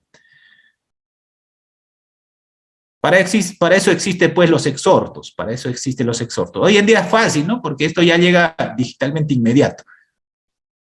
Ya, listo, de eso ya. Vamos avanzando con eso. Entonces, una de las funciones del asistente en función fiscal es eso, ¿no? En el caso que ya usted esté realizando esta labor, dele ese cliché a tu fiscal provincial o a tu adjunto para que no tengas problemas de estar haciendo el oficio reiterativo. Estoy esperando y no llega la información. No, acá vamos, no, la fiscalía hoy en día no puede estar sentado en escritorio, la fiscalía tiene que hacer trabajo de campo, ¿correcto? Hay ciertas cosas que podemos hacer en escritorio, pero nuestra labor sobre todo es de campo, la escena está ahí, la evidencia está afuera, no está en el despacho, ¿correcto? Entonces, ¿cómo lo vamos a perennizar esos hechos? Con actas, y para eso tiene que aprender a realizar actas. Seguramente habrá por ahí un módulo, algún cursito, seminario de actas, y realice ahí ese tipo de elaboración de documentos. Ahora bien, entonces, otra de las funciones del asistente en función fiscal en este nuevo modelo es verificar la información que va ingresando, ¿no? Cuando remita esta municipalidad X esta información, el asistente en función fiscal tiene que verificar si ha ingresado en su totalidad la información que hemos solicitado o ha sido en forma parcial. Si es parcial, ponerlo parcial para que en la providencia que se va a expedir señalar requiérase a fin de que cumpla con remitir la información que sobrante, la información que no ha cumplido con remitir dentro del plazo establecido, ¿correcto? Conformar, organizar, custodiar, foliar la carpeta fiscal, ¿correcto? Cuidado que la carpeta fiscal se nos pierda, cuidado que la carpeta fiscal no esté foliada. La carpeta fiscal tiene que estar foliada en números y letras, y para eso el asistente de función fiscal tiene que estar verificado. La recomendación aquí es, primero folee la carpeta, luego digitalice la carpeta. De ese modo se ahorrará tiempo en las copias que tienen que sacar, en los elementos de convicción que tienen que armar para una prisión preventiva, en los elementos de convicción que tienen que armar para un requerimiento acusatorio, entre otros. Mi recomendación es vaya foliando en números y letras de acuerdo a la cantidad de casos. Si estamos en una fiscalía común, yo entiendo que el máximo, un caso complejo en fiscalía común será pues 10 tomos. A ver, alguien me dice, ¿habrá más de 10 tomos en fiscalía común? Un caso de robo agravado, un caso de homicidio, ¿habrá más de 10 tomos? ¿Alguien me puede sacar esa duda? ¿Habrá más de 10 tomos? ¿O será menos de 10 tomos? La gran mayoría en fiscalías comunes no llega a los 10 o 15 tomos. Pero si estamos en corrupción, no se sorprendan, vamos a tener hasta 80, 70, 60, 40, 30 tomos. Mínimo será 10 tomos. Mínimo, a los casitos más chicos. Hasta 3 tomos será el mínimo en cohecho activo genérico. En este casito donde un particular entrega un soborno a un efectivo policial, en esos casos será un tomo, 2 tomos. Pero en la gran mayoría, en corrupción vamos a tener 10, 15, 20, 30, 40, 50 tomos. Si estamos en un caso como el nuestro, que vemos corrupción vinculada a criminalidad organizada, no se sorprenda que tengamos carpetas de 50, 80, 100 tomos, ¿correcto? Con carpetas auxiliares incluidas. Pero si estamos en criminalidad organizada, no se sorprendan, lavado de activos, entre otros, 100, 200 carpetas, no se sorprendan, ¿correcto? Entonces, para eso, la recomendación es que tiene que tener en orden la carpeta fiscal y digitalizado por tomos. Cada carpeta fiscal debe tener una foliación máxima de 200 folios. También el asistente de función fiscal cumple las funciones de entregar, en este caso, los depósitos, ¿no? Ahora bien, y sobre todo, desde mi punto de vista, no pierda la oportunidad de participar en las diligencias. Si se va a hacer esta exhibición forzosa, por ejemplo, usted dígale al fiscal, doctor, quiero concurrir, o doctora, yo quiero concurrir, le voy a ayudar a elaborar las actas.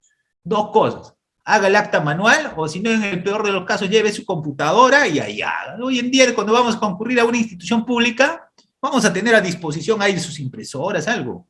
Entonces, no esté perdiendo el tiempo de voy a hacer a mano. No, hay que ser prácticos. Hay que ser prácticos. Entonces, si puede hacerlo a computadora, hágale. Doctora, ¿cuáles son las indicaciones para hacer, o doctor, las indicaciones para el acta?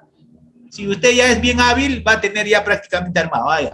Recuerden que cuando hacemos actas, plasmamos hechos, no apreciaciones, ¿correcto? No apreciaciones. ¿Qué es lo que estoy observando? Estoy observando una oficina de 3x3, color blanco, tiene, no sé, los siguientes inmuebles. Eso tengo que describirlo en el acta, ¿correcto? Entonces, esa técnica tendrán que aprender ya en el ejercicio de la función que realicen. Apoyar al fiscal en la recepción de denuncias, ya he mencionado, y sobre todo en el tema de notificaciones. Y aquí mi recomendación, si estamos en tema de notificaciones, sobre todo se tiene que notificar a todos los sujetos procesales. Cuidado que estemos en un caso que tenga más de 5 o 6 investigados y solamente para la diligencia toma de declaración del testigo usted ha notificado a 2 o 3, y a los demás no lo ha notificado. Y se lleva a cabo la diligencia. Ese acto es ilegal. El fiscal lo primero que le va a formular un memo, o con la finalidad de salvar su responsabilidad, y al fiscal, ¿qué le va a hacer? Queja, control interno, porque ha vulnerado el derecho de defensa del investigado. Entonces, recomendación, apenas se expida una providencia, una disposición fiscal, notifique a todos los sujetos procesales. Y para notificar a todos los sujetos procesales, la recomendación es, tenga actualizado los datos en el sistema de gestión fiscal. Segundo, si no pudo notificarse a todos, haga una razón y ponga en conocimiento del fiscal antes del inicio de la diligencia. Antes del inicio de la diligencia. Dígale, señor fiscal, no se puede notificar por X motivo, aquí está la razón, y por tanto se va a reprogramar dicha diligencia. Cuidado con callarse y decir nada, y eso puede traer una responsabilidad funcional gravosa para usted y también para el fiscal a cargo de la investigación.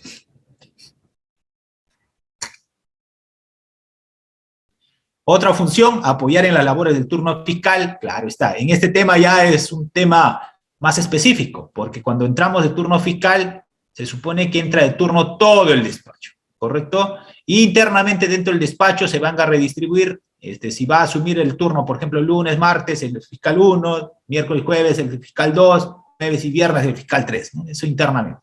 Pero si el caso amerita que el equipo actúe en conjunto, lo van a llamar, ¿no? Y aquí también mi recomendación es coordinar. Todo es coordinar hoy en día. Si usted no coordina, va a fracasar. Si está estudiando una maestría, un doctorado y está en turno, coordine con el fiscal. Tal vez usted pueda apoyar en las horas que usted no está estudiando. Es decir, doctor, yo puedo apoyar en el turno en las horas de la noche, porque tengo maestría, digamos, de 8 a 4 y yo puedo entrar de turno de 6 a 12 de la noche. En ese horario, todo lo que ocurra, yo puedo ayudar, yo puedo hacer las diligencias, y de ese modo estamos ambos laborando, ¿correcto?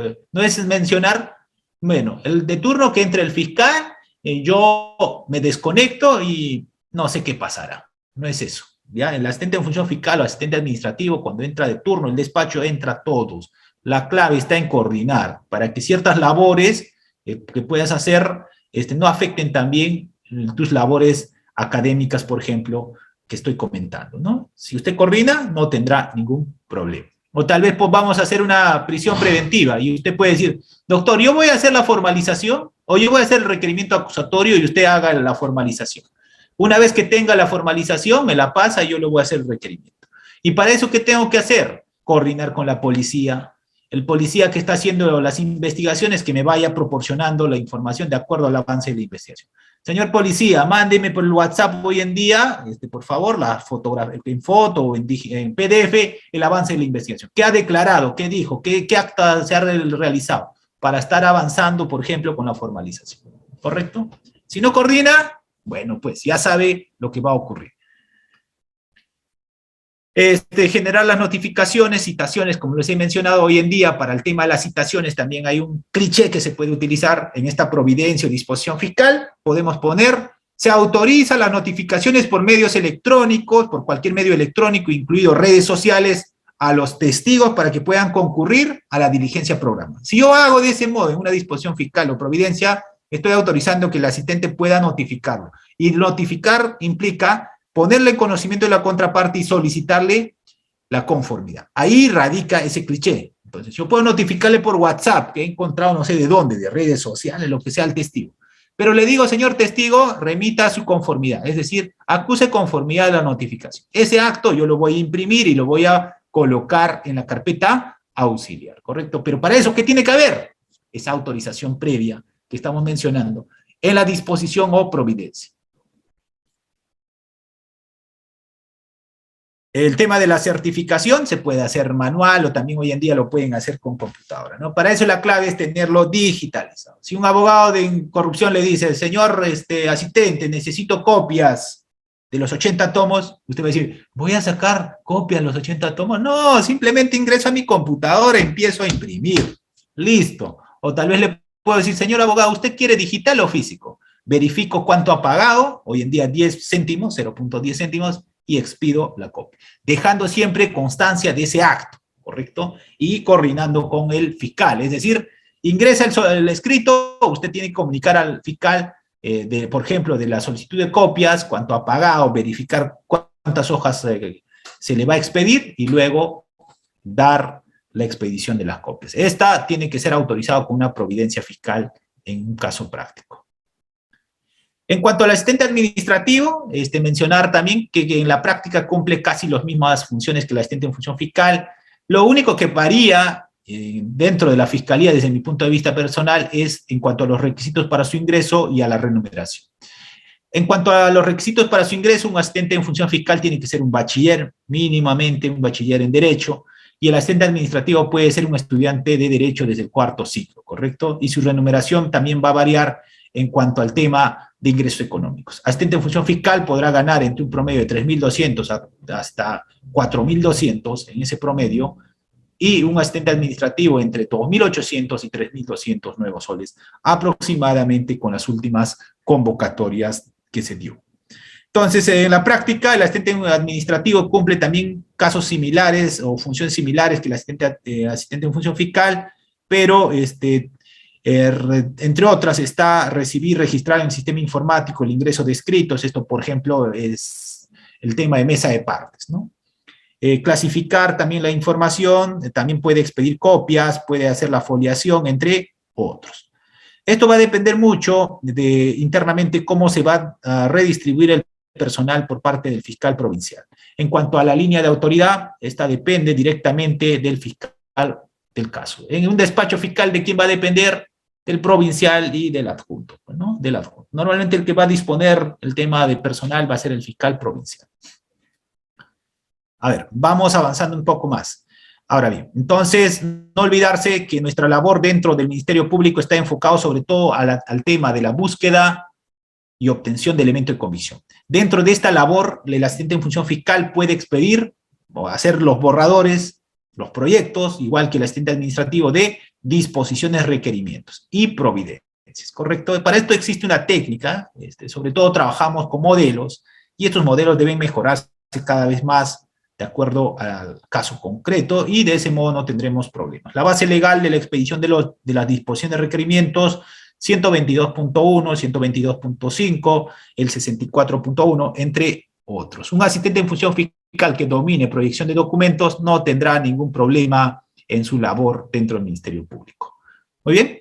De cierto modo, lo que tenemos que tener en cuenta es que estas disposiciones que se emitan, disposición de inicio, formalización, requerimientos de prisión preventiva, entre otros, debe realizarse siempre en coordinación con el fiscal a cargo, ¿correcto? Busque siempre al fiscal a cargo a fin de que le pueda dar alguna pauta y trabaje desde mi punto de vista con modelos, mejorándolos siempre.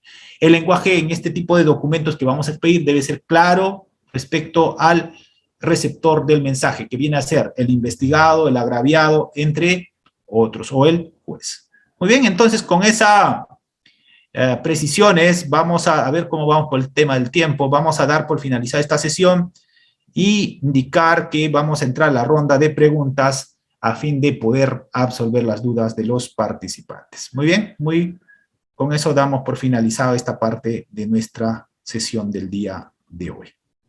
A ver, ¿alguna duda, pregunta sobre la sesión del día de hoy? Estimados participantes, recuerden que pueden levantar la manito y le vamos a activar el audio para que hagan sus consultas. Doctor Johnny, adelante.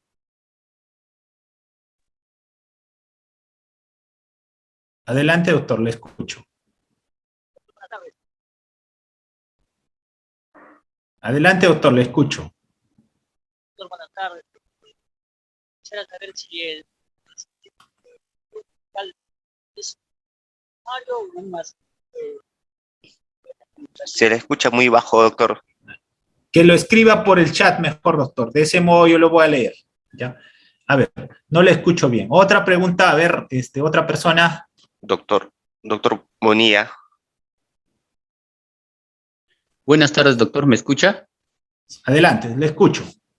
Doctor, bueno, mi pregunta es bastante precisa y bastante importante también para mí como para los compañeros en esta reunión virtual que nos honra el día de hoy. Doctor, ¿es posible que una segunda investigación penal prospere sabiendo que el fiscal tenía conocimiento de que la primera denuncia había sido archivada por el mismo hecho, por el mismo fundamento? Es más, la segunda denuncia había utilizado todos los documentos presentados en la primera denuncia. ¿Esta segunda denuncia sería posible que prospere, doctor? No. Desde mi punto de vista, si se ha archivado por los mismos hechos, esta segunda denuncia debería declararse, debería archivarse nuevamente. Solamente podría prosperar, y ahí aplicamos ne bis in idem procesal, pues, ¿no? O material, tendríamos que evaluar cada caso. Solamente prosperaría esta segunda denuncia en el supuesto de que tenga otros datos distintos al mencionado en la primera denuncia. Si son los mismos datos, ya se archivó en el año 2010, hubo ciertos fundamentos, ahora me denuncian en 2020 por los mismos fundamentos, no va a prosperar. Hay que aplicar en ese caso ne bis in idem procesal o material, haciendo evaluación del caso concreto, ¿correcto? Solamente, vuelvo a mencionar, podemos reabrir un caso siempre y cuando exista nuevos datos que no están mencionados en ese primer caso. Muy bien, a ver, siguiente.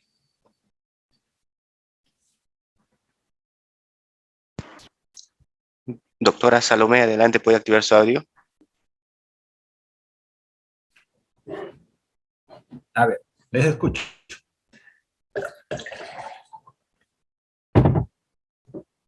Doctora Salomé. Hola. Hola. Adelante, doctora. Hola. Le escucho, doctora. Hola, ¿me escucha? Sí, doctora. ¿Qué tal? Buenas tardes. Estando a que la clase es con respecto al papel del asistente en función fiscal y del asistente administrativo, me gustaría que me precise y no fácticamente cuáles son las diferencias, ya sea en el manual de funciones establecido por la Fiscalía, de dichos cargos. Ya. Las funciones la diferencia radica sobre todo en tema de custodia y responsabilidad. En cuanto al tema del manual de organizaciones del despacho fiscal corporativo, se menciona, por ejemplo, que el responsable del tema de la custodia de la carpeta fiscal es el asistente en función fiscal o el que haga las veces de ello, ¿correcto? Entonces, otra diferencia con el asistente administrativo está referido a que el asistente administrativo no está obligado, a diferencia del asistente en función fiscal, el tema de la proyección de disposiciones y requerimientos. Su función de responsabilidad es menor. El tema, por ejemplo, de la asistente en función fiscal, respecto al manual de organización de funciones, es también el tema de la custodia de la carpeta fiscal, ¿correcto? Si se pierde, por ejemplo, la carpeta fiscal, el responsable es el asistente en función fiscal, no el asistente administrativo, ¿correcto? Entonces, si nosotros queremos otra diferencia, está referido al tema de remuneración, está referido también a los requisitos para su ingreso, ¿no? Como vuelvo a mencionar, asistente en función fiscal, mínimo bachiller, asistente administrativo, un estudiante de derecho de cuarto año para arriba, ¿correcto? En la práctica, como vuelvo a mencionar, internamente, en cuanto a las labores son similares, esto va a depender de acuerdo a la redistribución interna que haga el fiscal provincial del caso. Muchas gracias, doctor. Y en el material que les voy a redistribuir, ahí está, como les estaba mencionando, precisamente qué funciones tiene, ¿no? Para que puedan revisarlo. Muchas gracias, doctor. 2 preguntas más, doctor, y terminamos. Vale, aquí estoy con mi agua chilera, agua es vida. Doctora Agua Elizabeth, ¿puede activar su audio? Buenas tardes, gracias, doctor, gracias por el curso. Yo tenía una duda. Yo trabajo en una institución pública, también en el Ministerio Público. Hace poco tuvimos una denuncia que nos enviaron al correo del fiscal con el que trabajo. Esta señora es una señora muy conocida acá donde yo laboro porque tiene esquizofrenia y inclusive ha salido hasta en televisión varias veces denunciando actos que obviamente no tienen relevancia jurídica, ¿sí? Pero la denuncia que nosotros recibimos era una denuncia en la que la señora decía, ¿no? Denuncio discúlpeme que usurpe su nombre, doctor, denuncio a Henry Coronado y esposa. Pegaron, me echan la culpa de que yo ensucio casa. Madre me lesionó, hermano vino y me insultó, inquilino viene y me cierra puerta. En todo caso, nosotros revisando, haciendo una precisión a las denuncias a la denuncia que esta señora ha puesto, si tú quieres ser buena gente, dices, oye, denuncia lesiones, denuncia maltrato, qué sé yo, ¿no? Un montón de casos, pero no precisa nombres específicos, ¿no? Y le entendió a usted, doctor, al comienzo de la clase que se podía hacer con una providencia y devolverle a esta señora para que precise más hechos, pero obviamente esta es una señora conocida por la esquizofrenia agresiva en varios casos.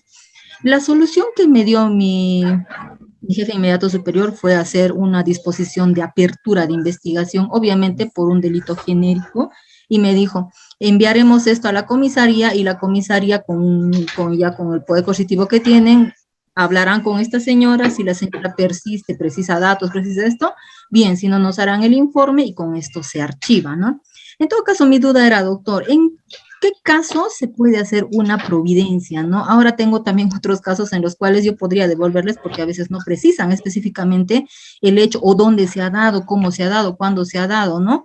No puedo devolverles con providencia, normalmente lo hacemos con disposiciones, ¿por qué? Porque hay oportunidades en las que algunos abogados hasta quejan y si te piden una disposición, porque no se puede quejar una providencia, ¿no? Claro. En todo caso, doctor, le pediría, por favor, me precise, si estaría correcta la solución que me dio mi provincial, Y Ya, si se podría hacer una providencia o una disposición en vez de hacer una providencia, ¿no? Gracias, muy doctor. bien, muy bien, gracias. Primero, creo que es correcto lo que ha hecho el fiscal en este caso, de que en un caso que en el supuesto que me estás mencionando de una persona que tiene esquizofrenia, tal vez no nos va a dar datos concretos, ¿no? Sino que la policía, a partir de los actos de investigación, tendrá que primero individualizar a la gente, eso es una de sus funciones, luego determinar, o sea, vincularlo si hay elementos de convicción.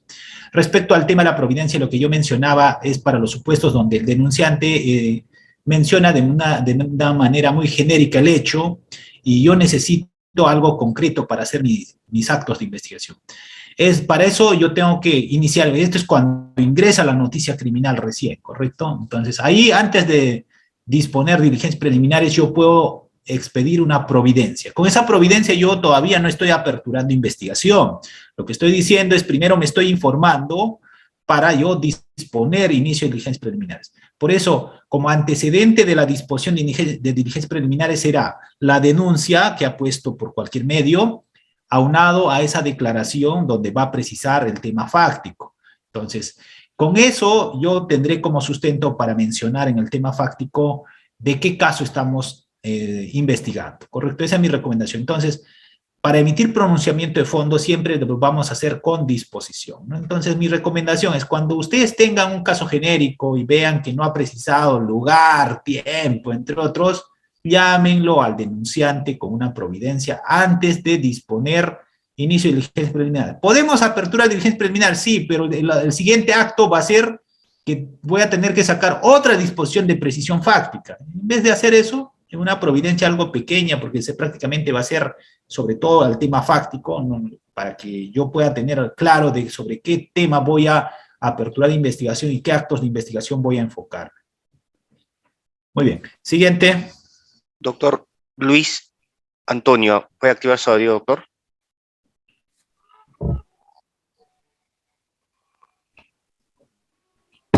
Doctor, buenas tardes. Buenas tardes. Lo felicito y le agradezco por su buena exponencia, es muy importante. Doctor, mi pregunta es sobre los tipos de archivos. Quisiera si nos puede enseñarnos sobre los tipos de archivos. ¿Hay tipo de archivo permanente, continuo? ¿Cuáles son los tipos de archivos? Y nos podría explicar por cada uno de ellos. Ya, muchas gracias. Yo mencionaba que hay dos tipos de archivo. Un archivo por un tema de atipicidad. Claro, dentro del grupo podríamos ver un archivo provisional, pero yo quiero referirme sobre todo a archivos de fondo, o sea, no estos temporales, sino archivo por un tema de atipicidad que tiene que ver que la acción penal ha prescrito, entre otros, que prácticamente va a ser imposible que el superior me lo revierta. El segundo es el archivo por un tema de falta de elemento de convicción. Esto quiere decir que el fiscal ha agotado todos los actos de investigación, sin embargo no ha podido vincularlo a esta persona en la comisión del delito. Por tanto, archivo por falta de elemento de convicción. En ese segundo supuesto sí existe la posibilidad de que la parte agraviada, por ejemplo, interponga la queja y diga, el fiscal no ha hecho este acto de investigación, pese a que yo lo he pedido o lo he solicitado. Por tanto, nulo la disposición de archivo. Entonces, desde mi punto de vista personal, en estos dos grupos podemos clasificar. Archivo por un tema de tipicidad, que va a ser imposible que se reabra, y un archivo por falta de elemento de comisión. En este segundo supuesto es posible que se pueda reabrir, siempre y cuando existan dos cosas. Que existan nuevos datos, indicios, y segundo, hay que fundamentar bien en la disposición de archivo que no existe, pues, algún dato, indicio que vincula a esta persona para proseguir con la siguiente etapa de investigación que viene a ser la formalización. Si existiese algún dato, indicio que lo vincule, no puedes archivar. Tendrías que formalizar, agotar en la etapa de formalización todos estos actos de investigación y luego decidir por un sobreseimiento o acusación o un requerimiento mixto si hubiese más de dos personas. Gracias, doctor. Tenemos una última pregunta, doctor Johnny Julca. Doctor Johnny, ¿puede activar su audio? A ver. Doctor. Sí, le escucho. Doctor, buenas tardes. Adelante. Doctor, le habla Johnny Julca Vega. Doctor, en primer lugar, felicitaciones, doctor. Usted de todas maneras nos está dando buena clase y de todas maneras, a veces por falta de experiencia, todo un poquito, algunos no entendemos, ¿no? Pero también, de todas maneras, día a día va a mejorar a medida que nosotros vamos a estar leyendo esta cosita, ¿no? Bueno, doctor, quería preguntar, ¿no? Yo he llevado un caso, yo de todas maneras estoy en 8º ciclo, y este pasa en la provincia de Patás, ¿no? Y de la Libertad, ¿no? Y entonces había usurpación de terreno, ¿no? Entonces, en la, ¿cómo se llama? No le he entendido sobre ¿cómo se llama? Diligencia preliminar, ¿no? Allí, por ejemplo, al denunciante, al demandado y los demandados, el fiscal pide abogado. ¿Es obligatoriamente que ellos deben contar con un abogado? Ya, muy bien. Lo primero que tenemos que indicar sobre diligencias preliminares es lo siguiente. En diligencias preliminares se puede aperturar, primero, contra una determinada persona y segundo, contra cualquiera, es decir, contra los que resulten responsables.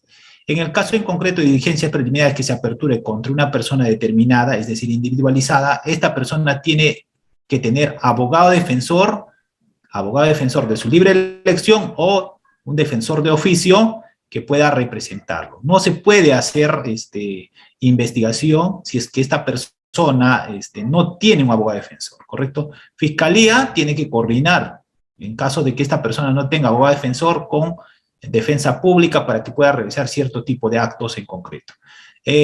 Cuando hablamos de demandado, hay que tener en cuenta que ese término está referido al ámbito civil, ¿correcto? En el ámbito penal vamos a hablar de denunciado, investigado, procesado, acusado, y de cierto modo demandado vamos a hacer mención cuando va a ser una persona que va a estar en el litigio privado, es decir, en el ámbito del derecho civil. En ese caso en concreto, el agraviado, es decir, la persona que ha sido usurpada por ese agente, esa persona, por ejemplo, de ese terreno, no tiene la obligación de tener abogado defensor. El agraviado no está obligado a tener abogado defensor. El único que tiene que tener abogado defensor desde el inicio es el denunciado, es decir, el investigado. Muy bien. Con esa precisión damos por respondida a su pregunta del doctor. Doctor Henry, muchas gracias. Con esto terminamos la sesión de hoy día. Muy agradecido también a todos los participantes por la asistencia y a usted, doctor. Muchas gracias.